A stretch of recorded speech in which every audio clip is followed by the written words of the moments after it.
Tsaka may gusto lang din po ako linawin. Oh, Yun sige. po kasing sa obligasyon na 25%. 25 tama po, 25% po ang kinukuha. Pero kinukuha po ni boss yun, 25% sa ABC, hindi po dun sa proponent. So kung kukumpitin nyo po yun, meron po 2% na napupunta kay boss dun. Mr. Chair, Senator JB, Yes, sige. pwede mo clarify lang kung, Go ahead, please go ahead. kung sino yung boss na sasabi niya, Bernardo ba or Alcantara? Boss Henry Alcantara ko po. Alcantara. Thank you, Senator JB. Yung po, so ibig sabihin may 2% pang extra doon sa bukod sa 25% na sa proponent na sinasabi, yung commitment. Ibig sabihin po, yung 25% po, for example, kung 100 million po yung binaba, ang 25% po nun is 25 million.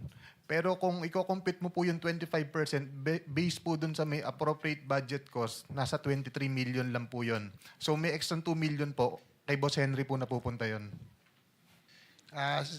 Engineer Alcantara, Papatunayan po ni Engineer Carlo yan, Your Honor. Your do you Honor, confirm?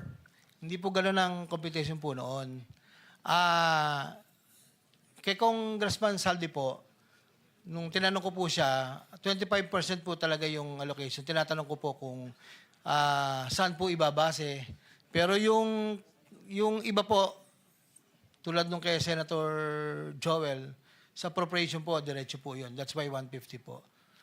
Yung iba po, ABC, yun po, nagiging contingency funds po ng office po pagka may mga request.